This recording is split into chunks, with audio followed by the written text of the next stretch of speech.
End of flashback.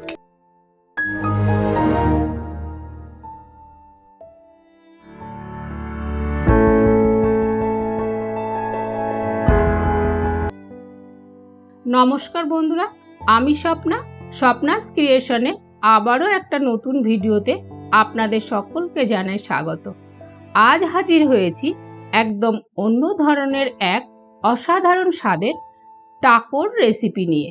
খেতে এটা খুবই সুস্বাদু হয়, তবে আমি কিভাবে বানাবো ভিডিওটা স্কিপ না করে প্রথম থেকে শেষ পর্যন্ত দেখার অনুরোধ রইল। প্রথমে আমি একটা বাটির মধ্যে কিছুটা পরিমাণ জল দিয়ে দিলাম।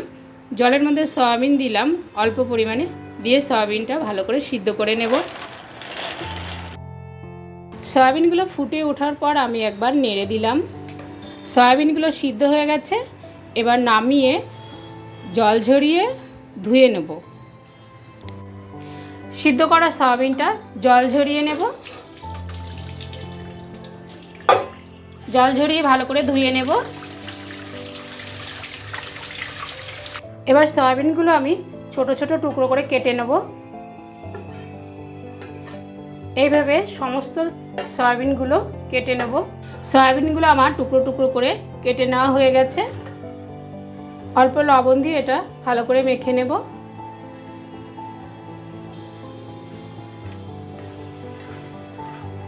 ময়দাটা মেখে নেওয়ার জন্য নিয়ে নেব একটা পাত্র। একটা ডিম ভেঙে দেব, দিয়ে দেব অল্প পরিমাণে চিনি, দিয়ে দেব খুব অল্প পরিমাণে বেকিং সোডা, দিয়ে দেব বেকিং পাউডার। এগুলো একসঙ্গে ভালো করে মিশিয়ে নেব।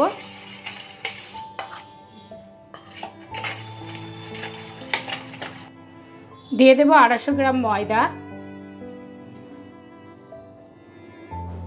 দিয়ে দেব 3 চামচ কর্নফ্লোর, দেব সাদা তেল। এগুলো একসঙ্গে খুব ভালো করে মিশিয়ে নেব, বা এইভাবে হাতের তালুর মধ্যে ডলে ডলে ভালো করে ময়াম দিয়ে নেব। যত ময়াম দেওয়া ভালো হবে তত খেতে ভালো লাগবে।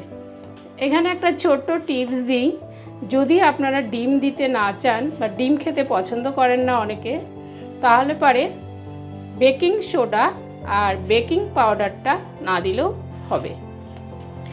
আমি 2 মিনিট ধরে খুব ভালো করে এটাকে ময়াম দিয়ে নিয়েছি। এই যে হাতের মধ্যে নিলে একটা মণ্ড তৈরি হয়ে যাচ্ছে, তখন বুঝতে হবে যে আমার ময়ামটা দেওয়া ঠিকঠাক হয়েছে।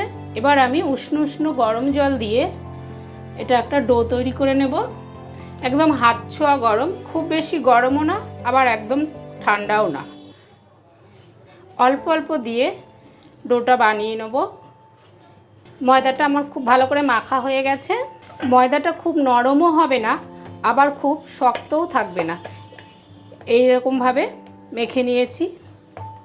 এবার মাখা ডোটাকে একটা প্লাস্টিকের মধ্যে রেখে দেব 10 মিনিটের জন্যে, তাড়াতাড়ি সেট হয়ে যাবে।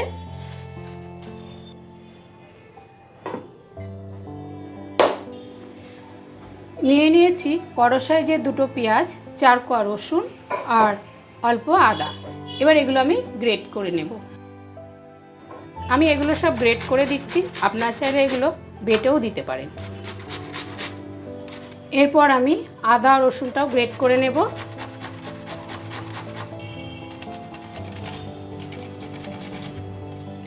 আদা, রসুন, পেঁয়াজ সব আমার গ্রেট করে নেওয়া হয়ে গেছে।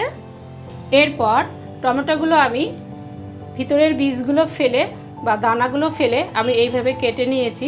এবার এইগুলো গ্রেট করে নেব।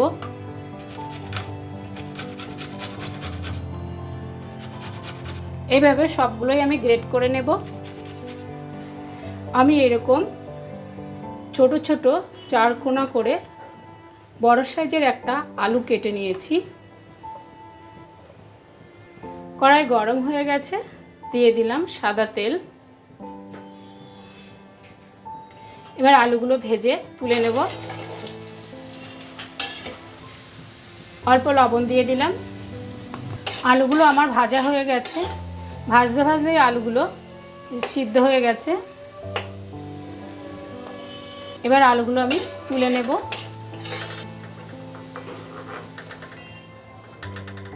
এরপর ওই তেলের মধ্যে সয়াবিনগুলো ভেজে তুলে নেব। সয়াবিনগুলোতে আমি আগেই লবণ দিয়েছিলাম, তাই আর লবণ দেব না। সয়াবিনটা খুব ভালো করে ভেজে নিতে হবে, যাতে সয়াবিনের কাঁচা গন্ধটা চলে যায়। আমার সয়াবিনটা ভাজা হয়ে গেছে, এবার আমি তুলে নেব।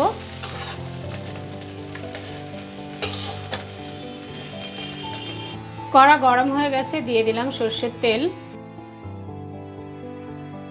দিয়ে দিলাম গ্রেট করা রসুন, গ্রেট করা পেঁয়াজ,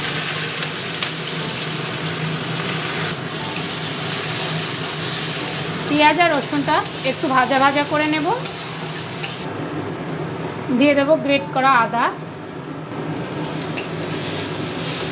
আদা রসুন পেঁয়াজটা ভালো ভাজা হয়ে গেছে, এবার এর মধ্যে দিয়ে দেব গ্রেট করা টমেটো,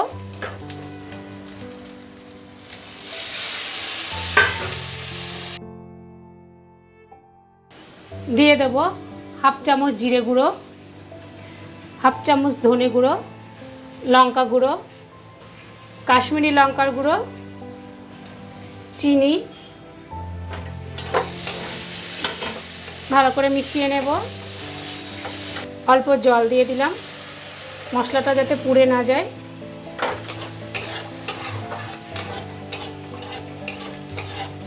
লবণ দিয়ে দেব, সয়াবিন ভাজাতেও লবণ দেওয়া আছে, আলু ভাজাতেও লবণ দেওয়া আছে, সেই বুঝে লবণটা দিতে হবে। মশলাটা খুব সুন্দর ভাজা হয়ে গেছে, মশলা থেকে তেল ছেড়ে দিয়েছে। এবার ওর মধ্যে দিয়ে দেব ভেজে রাখা সয়াবিন আর আলুগুলো।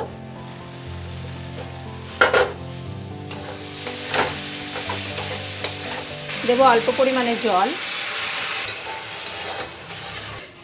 দিয়ে দেব 1 চামচ রেড চিলি সস, দিয়ে দেব 1 চামচ সয়া সস। খুব ভালো করে মিশিয়ে নেব। সবশেষে দিয়ে দেব 1 চামচ কর্নফ্লাওয়ার।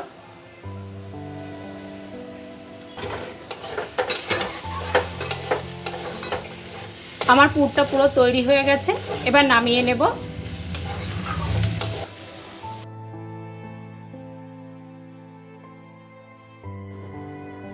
তিরিশ মিনিট পর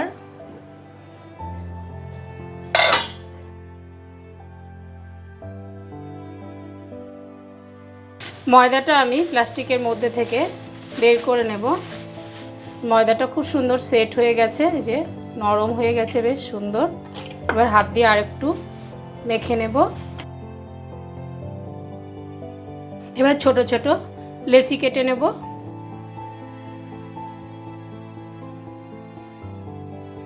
রুটির থেকে একটু ছোট হবে, আবার লুচির থেকে একটু বড় হবে, সেরকম মাপে লেচি কেটে নেব। আমার সবগুলো লেচি করে নেওয়া হয়ে গেছে।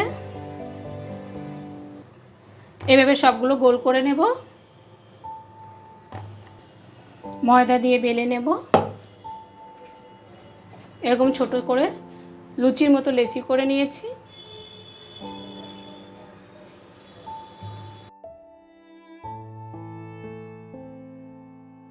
এবার একটা টিফিন বাটির ঢাকনা দিয়ে এভাবে কেটে সমান করে নেব।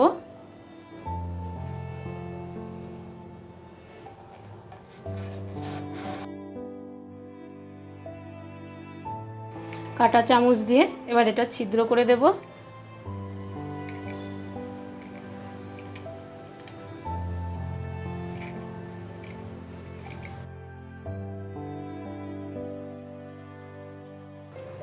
আর একটা বেলে নেব।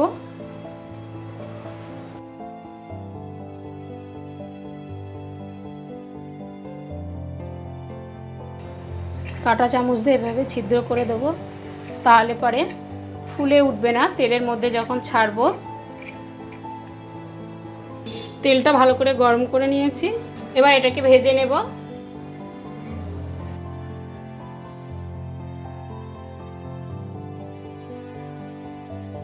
হাতে একটা সুতির এরকম রুমাল নিয়ে নেব, একটা সাদা কাগজ নিয়ে নেব। এবার এটা তেল থেকে তুলে নিলাম, তেল ঝরিয়ে নিব।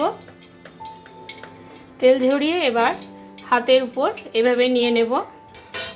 রুটি বেলার বেলনা ঠিক এটার মাঝ বরাবর আমি দিয়ে দেব, দিয়ে এইভাবে দুই দিক থেকে ঠিক চেপে আমি 10 সেকেন্ড রেখে দেব। এই যে 10 সেকেন্ড পর এবার বেলনাটা তুলে নেব। এই যে টাকোর শেপ একদম তৈরি হয়ে গেছে।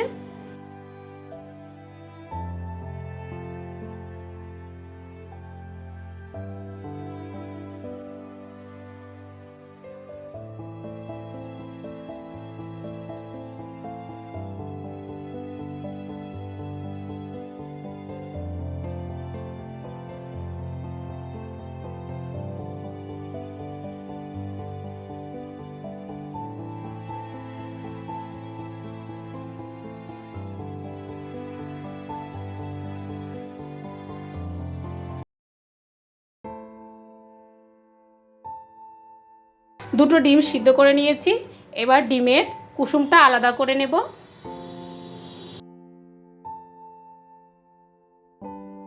ডিমের এই সাদা অংশটা এবার আমি গ্রেট করে নেব।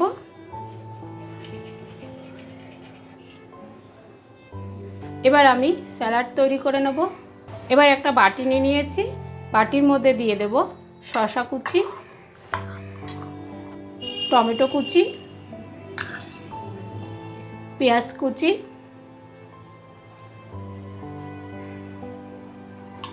লঙ্কা কুচানো,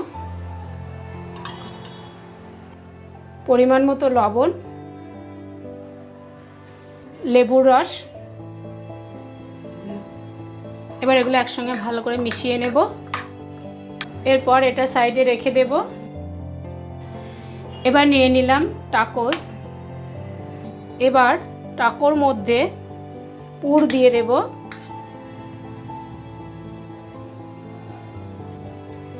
স্যালাড দিয়ে দেব, গ্রেট করা ডিম দিয়ে দেব।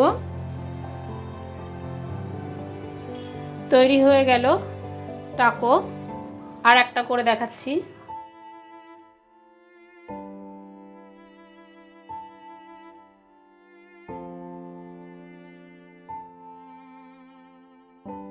তৈরি হয়ে গেল সহজ ও সুস্বাদু টাকো। রেসিপিটা ভালো লাগলে লাইক শেয়ার করে দেবেন, আর প্লিজ আমার চ্যানেলটিতে সাবস্ক্রাইব করে দেবেন। আজ আসি, ফিরে আসবো নতুন নতুন ভিডিও নিয়ে।